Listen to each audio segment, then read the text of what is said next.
Welcome to Yarnerific.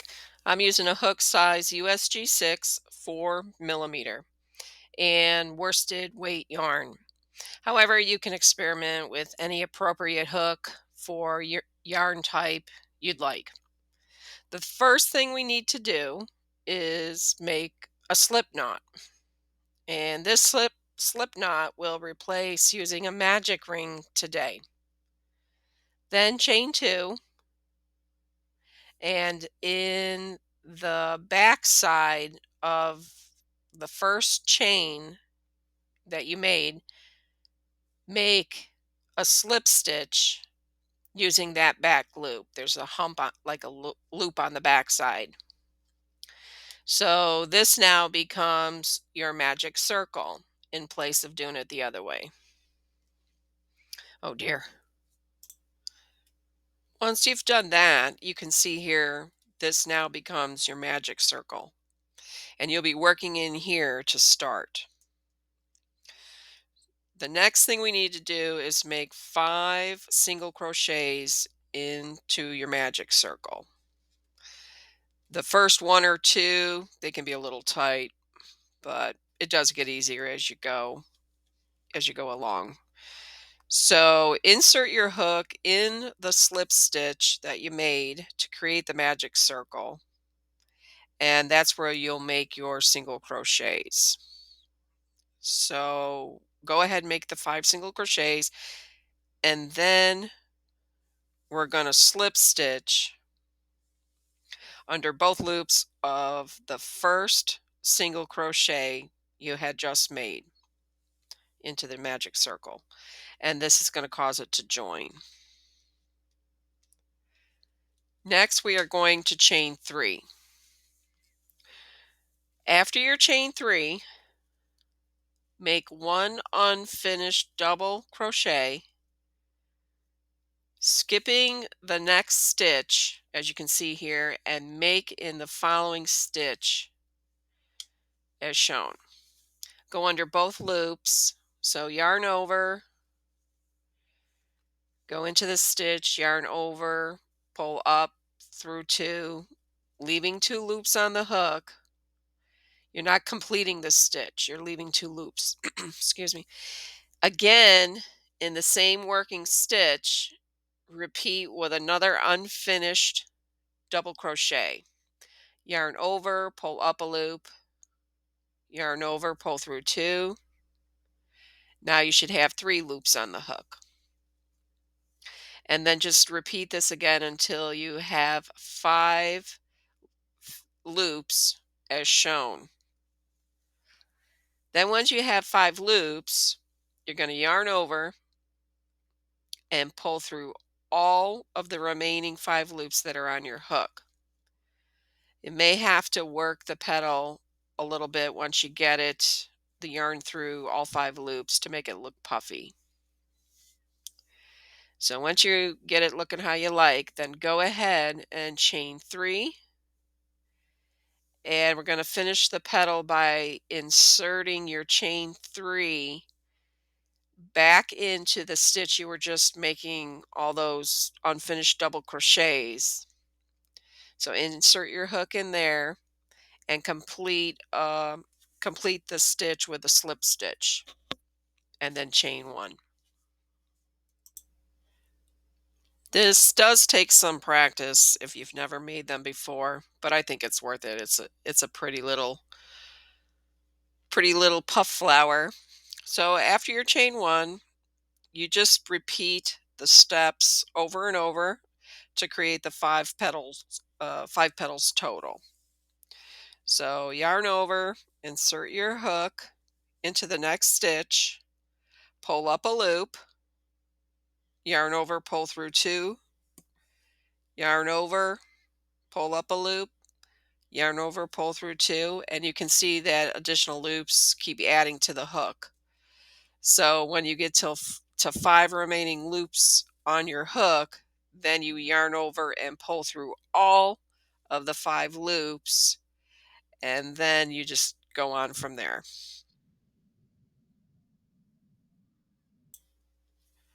Chain 3 and finish your petal by inserting your hook back into your working stitch and then just complete it with a slip stitch.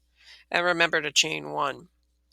This does take some practice if you've never made them before, so don't give up. And after your chain one, you just simply repeat the steps to create 5 petals total. So you just yarn over, insert your hook into the next stitch, pull up a loop, yarn over, pull through 2 loops, and so on and so forth. It's just it's the same exact steps for each and every petal. So go ahead and finish your other petals, and just remember to chain 3 after you pull your yarn through all 5 loops. Remember to chain 3 and make a slip stitch back into your working stitch to complete the petal, and then chain 1. And then at the end, I'll show you what the last one looks like. And again, if it looks like your petals don't look like petals, you might try when you yarn over and you pull up a loop. When you're pulling up the loop, try to pull it up and give the yarn some height. That might help your petals look a little bit puffier.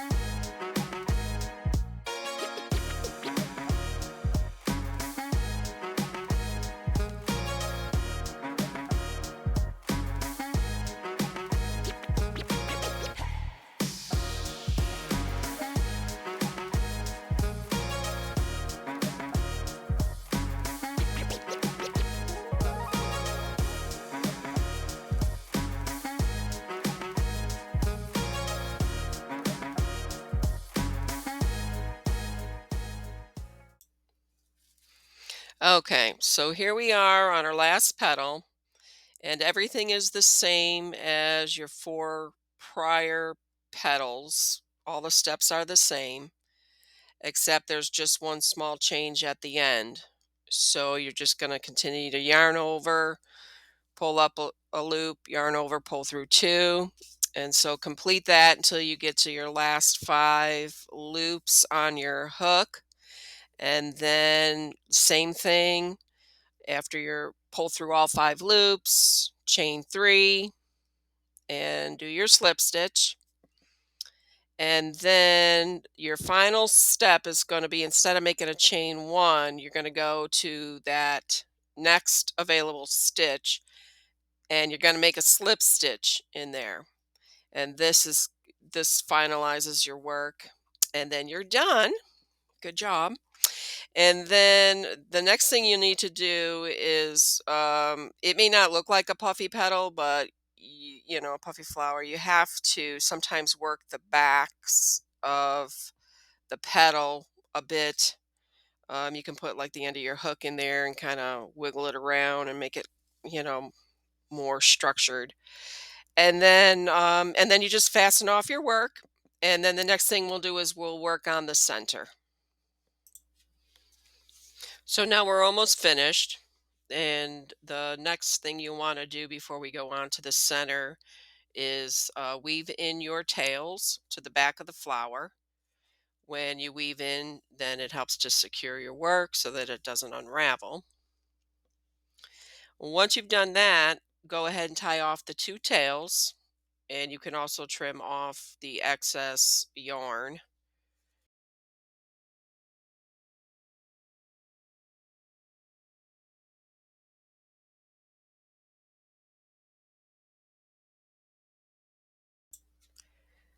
These here are a few of my other puffy crochet flowers that I made. I just love the fact that the color combinations are endless. So cute. Go ahead, try experimenting with different hook sizes and yarn types, to see what kind of, different kind of puffy flowers you can create. All right, so let's go ahead and make the center. And the first thing you need to do for that is to make a slip knot. and then chain 2. And in the first chain on the back side in the hump or the loop, make a slip stitch. Next, make an unfinished double crochet in your slip stitch circle you just made. Yarn over, insert your hook in your mini circle, pull up a loop, yarn over, pull through 2 loops, and just repeat that, creating 5 or more loops on your hook until you're satisfied, or depending on how many you can get on there. And then just yarn over and pull through all the loops remaining on your hook and chain 1.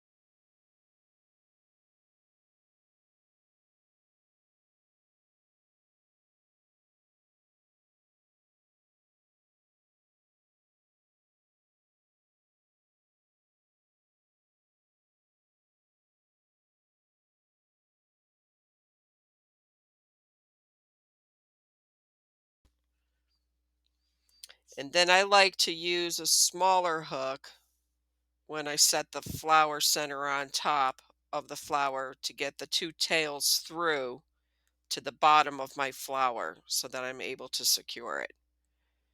So set the flower on top, I'm sorry, set the center on top of the flower and line it up, and then use something to bring the 2 tails through to the bottom. And once you got that, then you can knot them in the back, secure it off, weave in your ends, and you're finished. Let me know how your flower turned out. If this video was helpful for you, or if you have any questions or comments, feel free to leave them below.